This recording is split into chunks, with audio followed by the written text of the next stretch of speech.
I'm very glad that you'll join. We have a great audience today. And we'd really like to start with going into what is the real promise of foundational models in biology, for biology in general, and specifically for biotech and pharma. And we're going to focus on one foundational model called single-cell GPT. It's a model that was released a few months ago by a Canadian group, and it has attracted a lot of attention after its release. And we've been working with this model a few months now, and we've encountered some technical challenges in working with it, adapting it to our needs. And we've also developed some solutions that we want to share with you. Overall, for the aim of really making it easier for you to start working with these foundational models. And we're going to show you an application of single-cell GPT for the problem of gene perturbation, specifically for genes that are related to Crohn's disease. And we're going to digitally or in silico perturb them, so either knock them down or overexpress them, and then ask the single-cell GPT model what the impact of those perturbations is for the state of the cell.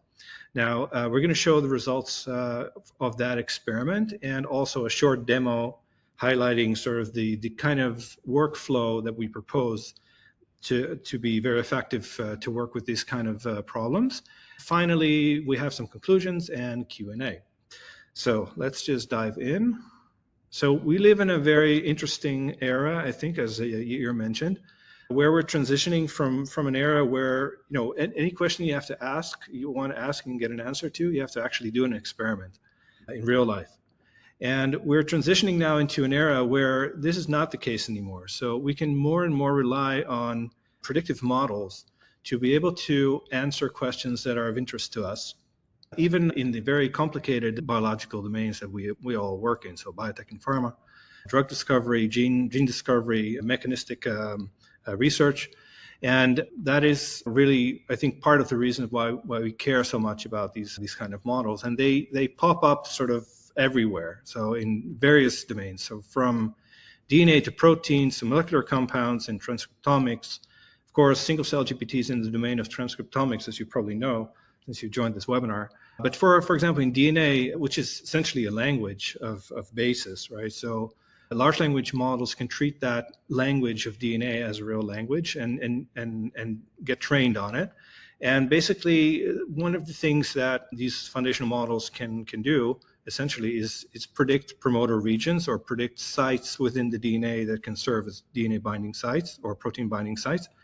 And we know a lot. We know, for example, AlphaFold, which is a very well-known foundational model that can take an amino acid sequence and predict the three-dimensional fold of a protein. Now, very, very recently, only like, I think 2 weeks ago, AlphaFold 3 was released, and it basically allows you to not only predict the structure of a protein, but also the structure of multiple proteins together, and also together with molecular compounds. So if you're interested, as many are, in understanding how small molecules can dock proteins for the purpose of perturbing proteins for gene discovery or drug discovery, then that is, of course, a major breakthrough and very promising. Now, again, the domain of transcriptomics we're going to talk about right now. So at any given time in a cell, we have, as you probably know, like somewhere between 10 and 20,000 proteins that are expressed, all in various different concentrations and mixes. And that whole sort of mix of proteins, it's what defines the state of the cell, if you will. Now, what these foundational models can do, such as single-cell GPT, is they can predict the state of the cell given the composition of the protein. So you can now access very, very fundamental questions for drug discovery, such as if I have a cell in a disease state and I want to transform that into a normal state, then what are the kind of proteins, what proteins and what genes should I perturb and how to transition to guide the cell from the disease state to the normal state? And also the other way around, if I have a normal cell, like in a healthy state, and I add a compound to it, what will happen? Will it become a disease state? Will it become a state of a cell that is harmful to the organism? What about toxicity and safety? All of these things you can imagine, as Yair said, that can now be answered using these kind of predictive models. And that I think that is really exciting for a lot of people. And the sort of vision that that I thought about is like you're really like a DJ, right? You're almost like a protein DJ. So you get to tweak the levels of proteins in the cell artificially and see what the effect of that is on the state of the cell. Not just any cell, but cells for very specific cell types.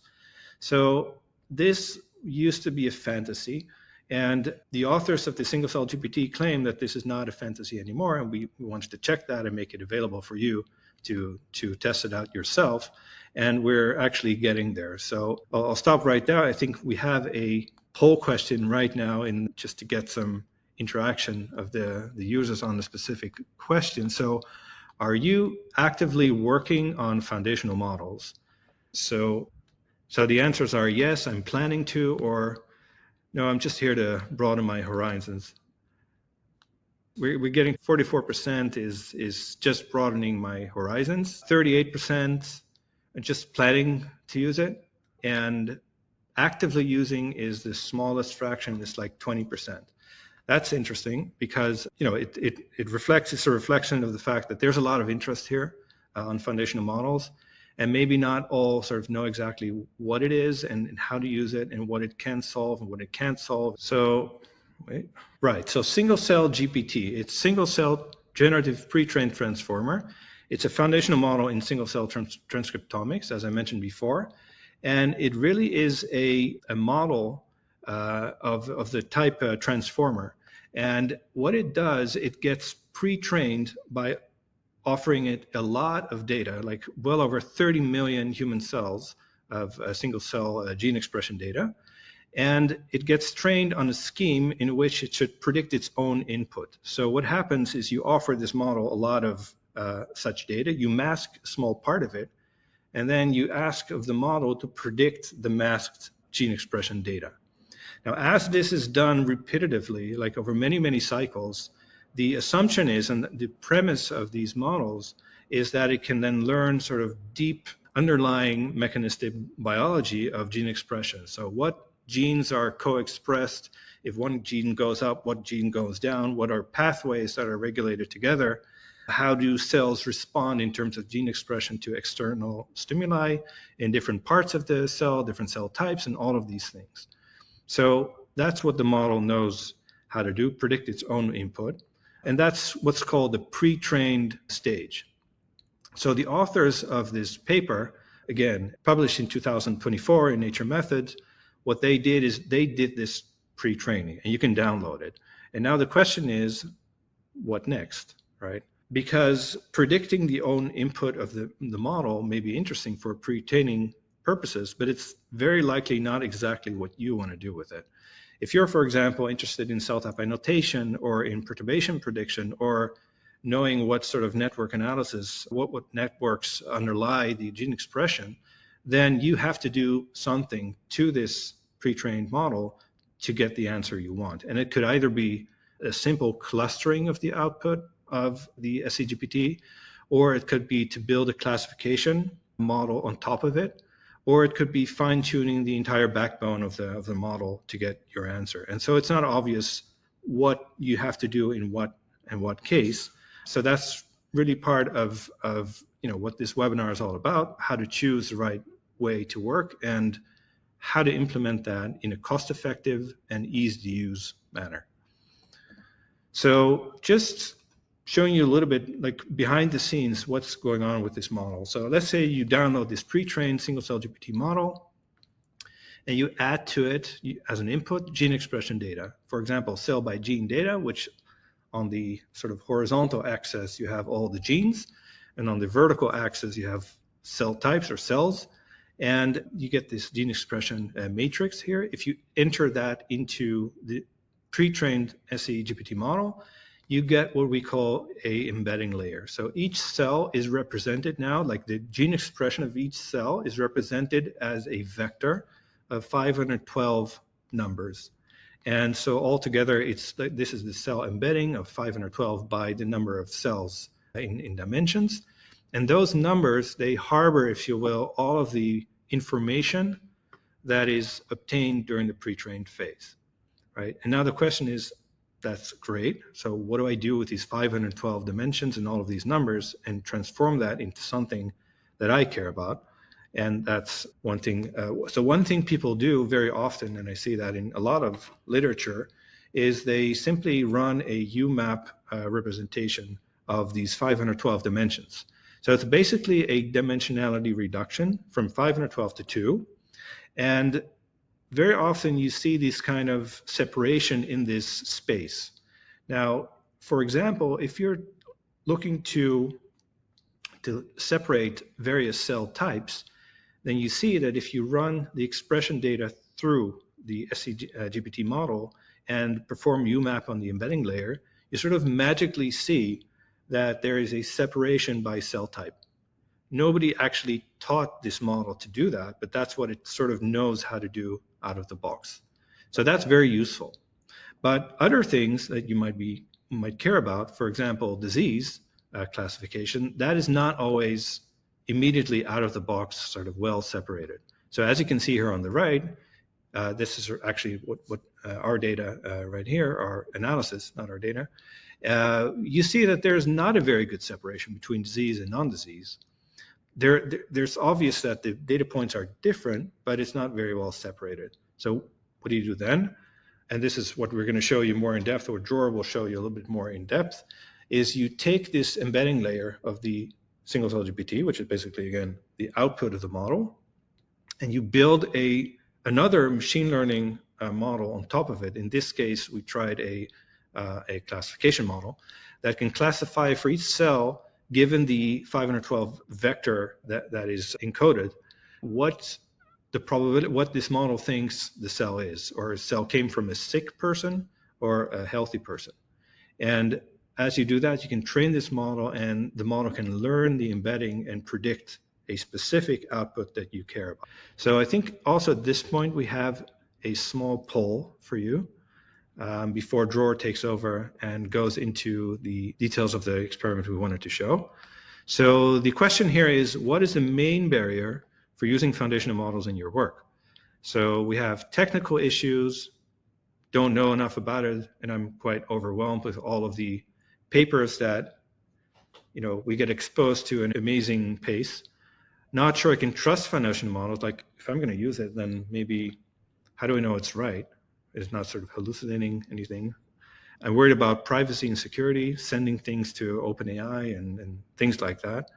And I don't actually have any problem. I have no barrier, which is a totally legit answer. So we have a lot of people say, about 30%, not sure I can trust foundational models, don't know enough about it, and I'm overwhelmed. And then we have some technical issues and no barrier, and also the privacy and security.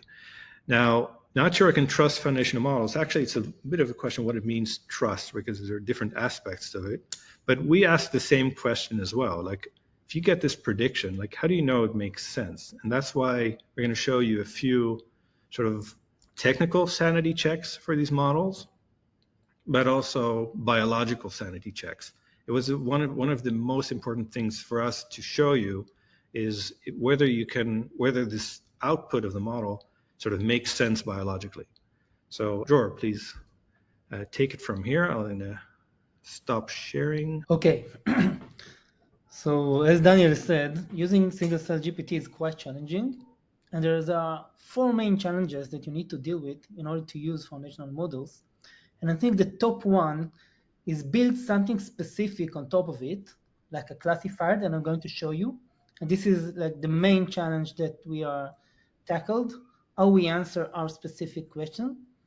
And then you probably going to see some kind of technical problem. So let me take you a second to the repo of the Bow Lab that created single cell GPT to the issue part. And you see they have over 100 different issues. So they're doing a great job in updating it and answering many of the issues. But as you can see, there are many things that you need to solve, many things around importing things, installation, what GPU to use, do I even need a GPU? And then after you answer these questions, you need to figure out what exactly the environment you want to run it. What GPU do you need? You need a lot of RAM GPU, you need a lot of CPUs, a lot of storage. And finally, after you solve all these technical issues and biological issues, you need to understand how you can actually reuse it, how you can share it with others. Because the fact that it works on your computer or somewhere in the cloud doesn't ensure that you can actually repeat your result and share it with others. And in CodeOcean, we have a specific technology for that. We call it a compute capsule, which solves the problem that after you are being able to figure out what environment that you want to use and solve the installation and technical problems, you can band together the environment, the code, the data, and even the result, so you can easily share it and reproduce it later on. And let me show you what was our strategy in order to create a modular environment so you can later on be able to switch to a different model or to a different data set. We created 3 different capsules. One capsule is designed to help you find and download specific data set, gene expression data set that can answer your specific problem. Then the data moved to a more heavy lifting gene perturbation experiment that I'm going to show you, which take the data set and do the perturbation experiment and give you the embedding. And usually what you need to do then is build something on top of this embedding. And we did it in a third capsule that doing the data analysis. So for example, a customer came to us which was interested in Crohn's disease in colon epithelial cells. So we found the relevant data set, put it through to our single cell GPT gene perturbation experiment, and then did the analysis that I'm going to show you during the presentation. So what we actually wanted to do is to build some measurement tool, use single cell GPT in order to distinguish between the normal and the disease state of a colon cell. And in order to do that, we wanted to create some classifier that can classify between the two states. And the way to do it is straightforward. You can take the data set that you have, the cell by gene transcriptomics data, just put it through the single cell GPT pre-trained model. So no training, no fine tuning. And then you can take the annotation that we have from the metadata of the data set. So in this case, we knew which cells came from the Crohn's disease and which came from the normal state. And then we can just do a regular machine learning classification experiment and train a classifier. After we play around with different models, we eventually decided to work with XGBoost, which give a relatively high accuracy in predicting the disease state. And out of the box, XGBoost can give you an estimation of the probability of the disease. So now we have our measurement tool. We can take a single cell transcriptomic data and being able to estimate how sick the cell looks like, or what is the probability of sick. Okay, so now what we can do is we can take our original data set, the wild type state, and put it through this pipeline that we have created and and get the probability of the wild type state. So each cell have a probability how sick it is. Then we can go back and simulate a knockout and an overexpression of a specific gene. So in this case, it's a JAN-D gene. We can either alter the values to 0, or in this case, we put it 5x in order to simulate the knockout and overexpression, put it through exactly the same pipeline, and get a new probability, the probability after the perturbation. For example, after the knockout. So now you can align these numbers. So in this example, you align the probability of the wild type before the knockout and the probability of the same cell after the knockout. What single cell GPT think about the cell after you did the simulation. And the difference between them is a measurement of what of the change of the state of the cell after you did the knockout. Okay, does the single scGPT think that now the cell look more like a disease cells or more like a normal cell? So before I show you a little bit of the results, we did quite a lot of sanity check to see that just the data look normal. So we did some gene sensitivity analysis. The different genes exhibit different behaviors. We tested that the same genes in knockout and overexpression usually show different response, and the different data set also produce different results.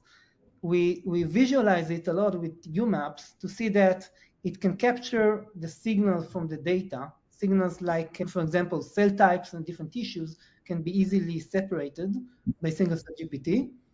We then, of course, did a model accuracy check, and we validated if we scramble the data, we lose the accuracy of the model. And then we did a controlled gene experiment, which I'm going to show you. This is more a biological test, where we took a lot of known and unknown Crohn's disease-related genes, and genes that are not related to Crohn. So in the rows here, you can see different genes that we perturbed, and the columns are different cell types. And you can see knockout and overexpression experiments, where the numbers here are the average over many cells. And the number represents the disease probability change on average between the Crohn's disease and the normal state. And I'm only showing the values which are significant, where the average had a significant value over many cells. And this is the average of this table. And you can see that genes that are known to be related to Crohn's disease also have a much higher response on average than genes that are controlled in this experiment. So this gave us some confidence that the model actually captures something that's really related to Crohn's disease, and it's not just a random effect of genes. So let's dive a little bit deeper into the gene and give you a few examples. So one of the genes is John D. It's part of the AP1 complex, which is a well-known factor in Crohn's disease. And in this case, it seems give you a very specific patterns where overexpression is related to the non-disease state, and downregulation of John D is more related to the disease state over different cell types. While I'll give you another example of a well-known Crohn's disease factor, I5-6, which also produce a response from single-cell GPT, but in this case, it seems like you have a different patterns, and both knockout and overexpression seem to increase the disease probability in most cell types, but it seems like they have a different cell type related effect. And Dror, maybe yeah. I'll cut you off here just with the clarification questions, because some questions keep coming up. Can you explain the concept here? So here you're actually assessing the probability of being a disease cells, but there are some questions coming in on the difference from, did you fine tune on Crohn's disease, and how is it different from fine tuning? Maybe you can address it here. Yeah, so in this case, we wanted to do like the fastest things that we can do. So we didn't fine tune the model. We just create another classifier on top of it. We do try to do fine tuning, not on this specific problem, but the paper suggested that if you will fine tune it on the data, for example, if we fine tune it to the column cells, it probably will improve the accuracy. So we didn't do it here. It's more like a sanity check that the technique can work, but you probably, like in real experiment, you probably want to try it to fine tune it. Yeah, but I don't think you have to in many cases. Right. So this is basically an alternative to fine tuning, right? So the value of 0.2 for overexpressing IFI6 is the difference in detecting those cells, enterocyte cells, as disease, right, before and after treatment. So there's a change of 0.2 in the probability to be a disease cell. This is what it means, right? Right. So yeah, but this Yeah. is also an And average it looks more like the disease, basically. Right. Yeah. Yeah, so we can, for example, compare it to a control that we have. Like GAPDH is a very famous gene, a very important metabolic genes, and it's expressed in abundance in the colon. And here you see the level of change. So it does have some effect on single cell GPT, but the effect is much, much mild comparing to the Crohn-related genes. Okay, and I have like another very interesting example. HPRT1 gene is also a metabolic gene, a well-known one, which is abundant. It is usually abundant gene, and this genes we actually selected it because it shows significant differential expression between Crohn and normal cells.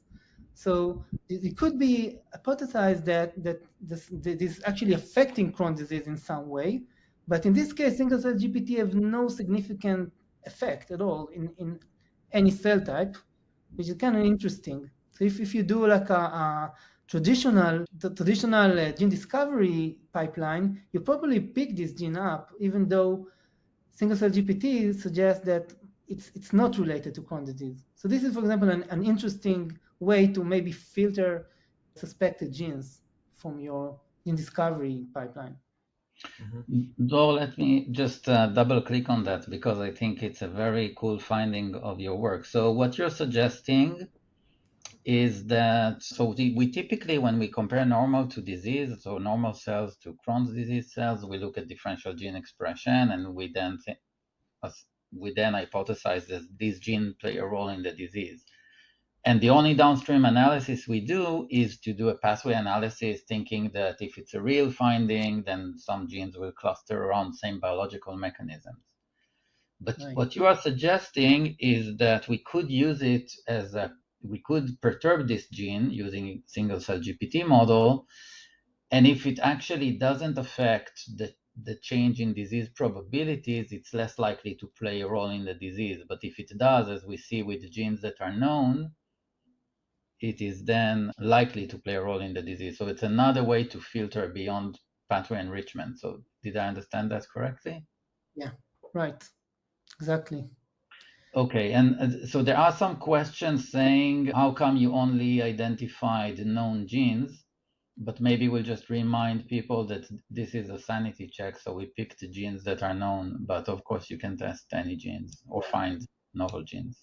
Yeah, actually, there are some genes that show effect, even though they're not known to be Crohn-related genes, and vice versa. And we have genes that we suspected to be Crohn-related and didn't show much of effect. So on average, you can see like the known literature pop up on single cell GPT, but it's not deterministic. Like it's not obvious that single cell GPT will respond as we expected to these genes. So this was more of a sanity check to see if it's something that even makes sense, but you can dive more into the result and think what it actually means.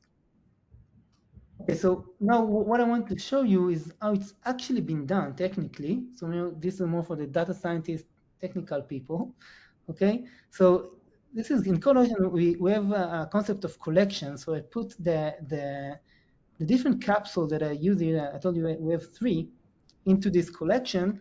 And in particular, we have 2 capsules which you can run just as an app. So after we develop it, you can, if you have CodeOcean, we can give you the capsule, or you can even use it without CodeOcean, and you can just run it. And one of them is the data analysis one, which is the more, let's say, complex after the single cell GPT experiment capsule. Let's quickly look on the first one. So the first one we developed is a very simple one. This is a Streamlit app we can build very quickly in Python. And this is connected to the Chan Zuckerberg database of gene expression. And this is allow you to screen and search through all the different collections they have, thousands of them. So for example, let's look for Crohn related collection. We have different collections, and you can we click on this collection, it will give you all the available data set on this collection, and I can easily take the one that I'm interested in. We have almost 100,000 cells, for example, and just download it. And then we guide you how you can create a data asset from it and use it in other capsule quickly. And then what you can do, you go to the like the heavy lifting one, the one that actually run on a GPU, and just attach the data that you downloaded from the previous capsule, state which genes you want to perturb, and just hit run. And it can take a while. I don't want to run it now because you need to start the GPU machine and do the entire experiment. But in the end, you can get your results like this. What you get out of it is the embedding of the different level of expression, and you can also set the different level of expression and other parameters if you want. And then what you can do, okay, one comment, Dror, like just for people to understand, like these capsules, they can run as a run-only app that you can just run, but you also have access to the code. So it's very easy to sort of make modifications to these apps to fine-tune it to exactly the use case and the question that you want to ask. So it's not closed, right? You can open it up if you want and make modifications. Maybe I show some. One question, by the way, somebody asked is how do you choose the level of overexpression? Because you say overexpression, right. So that's an example. You have all the code here, so you can look at it or change it. So I don't have definite answer. So we tried different expression level. I tried 0, 0.5, and 5-fold and 10-fold, stuff like that. And we see that different expression level give you different responses. So I decided here to put it 5-fold because I see a response that is related to Crohn's disease, but probably you can easily change it. So it's a parameter of the capsule basically. So this capsule, before I show you the code, okay. So this capsule can also run as a reproducible run, the data analysis. If you want to exactly replicate my experiment with the Crohn's disease, you can just run it, and after a while you get the result of the run, which is this table that show you as a heat map. Okay, so this is something you can just use as an app, but probably what you want to do, I want to show you how you develop in CodeOcean, how easy it is to do data science. So I can quickly get into the capsule, and inside the capsule you see Visual Studio Code running Jupyter notebooks in this example, where the data that are the result of the previous capsule is attached here as data asset, and I can easily manage it, connect it, and get it as a local file.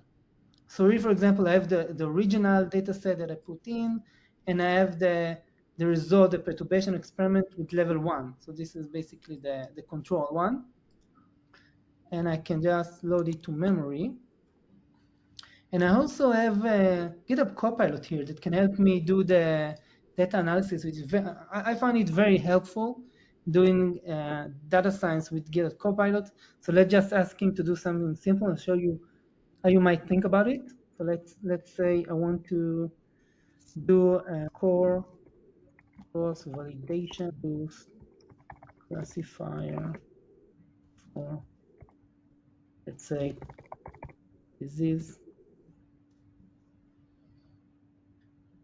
with embedding, something like that. So I can just state it to the Copilot, and then he tell me everything. Okay, so I need to import the cross validation score, and of course XGBoost, and then I need to specify what is the input, is the embedding, right? So if we look on it for a second, so this is basically the embedding is a bunch of numbers. For each cell, you have 512 numbers, and the Y is the disease. Right, great. So Y here is the normal and Crohn's disease states. And I know that Y need to be numbers, in XGBoost, so I can tell it that Y means let's be more specific, like categorical codes. So you can just give me, so now y is the 0 and 1, great. So now let's just do the scoring. Right, and you can do it for me. So we will train XGBoost classifier 5 times. Let's measure the accuracy. Let's print it out.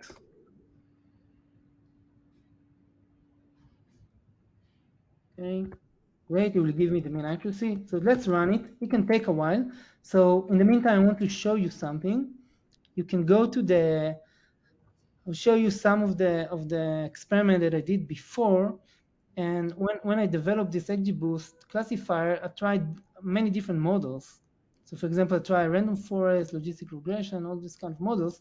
And usually when you do this kind of data science analysis, you end up with a lot of models that you don't remember where they are and how to use them and what was the scoring of each one of them. But what we are building now in CodeOcean is integration with MLflow. So basically, if you just put one line of code, you're saying, okay, autolog the models. In this case, I also gave it a name, so I remember how I called this experiment, okay? And you run it, and we can look on the MLflow server that is running inside CodeOcean, okay? Let me find it. Okay, so this is the perturbation experiment. Let's remove this one, okay? You can see that these three models that I just trained are logged, so I can look the accuracy, the F1 scores that I have. I can go back to it like a year from now. If for example, if from a year to now I want to share the random forest classifier, let's say, as a model to classify Crohn's disease, I can easily find the model itself here and get the code. How can I use it elsewhere, just with one line of code? So this is like a cool feature for data scientists. They go back to our experiment. It's still running. Okay, so the accuracy of this experiment got me 0.86 of 5-fold cross-validation. So this is like a very quick demonstration of how you can maybe develop a model on top of XGBoost. And the last thing that I want to show here is that when I finish the experiment and I log my result, I can save it as a data asset as well. So this is, for example, a heat map that I saved, which is the same result that I show in the presentation. So we have different genes and different cell types and the means.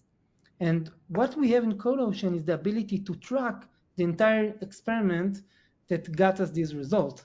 And we call it a lineage graph. A lineage graph, here is our results, and the lineage graph show me exactly what was the capsule that created this graph, and I can even know what is the exact version of the code that I used, and then I can go back even and say the result that was used to create this result is the perturbation that I did with the colon epithelial cells, and I can even go back to the capsule that created it, which is the single cell GPT simulation system that we had, and even go back and see the data set that was used in this experiment. So just 2 points about this lineage graph. So first of all, this lineage graph is generated automatically. It's not something you have to work for. The other thing is it brings you back to the exact version and git commit of the capsule and also the version of the data that is used to generate that result. So it's really from all the way from the source all the way to the final result. Yeah, so I can go back to the result, to the exact version, and repeat the experiment a year from now if I want to. Right. So I think that's it with the demo.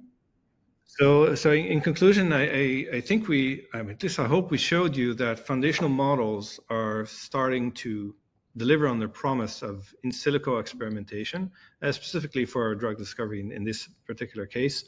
And we showed you how this was applied for the problem of gene perturbation on Crohn's related disease, Crohn's related genes.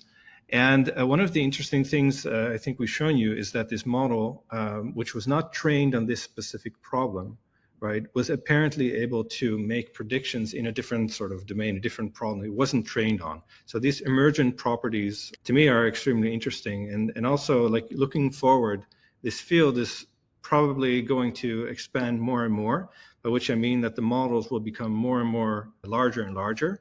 Also now in other domains not specific to biology, for example, in the model of Llama 3, is 3 orders of magnitude more complex than a single cell GPT in terms of numbers of parameters. So what we expect is that these emergent properties become more and more apparent as we go further, like next year, the year after that. So I think this is really an exciting time that we have a lot to expect from.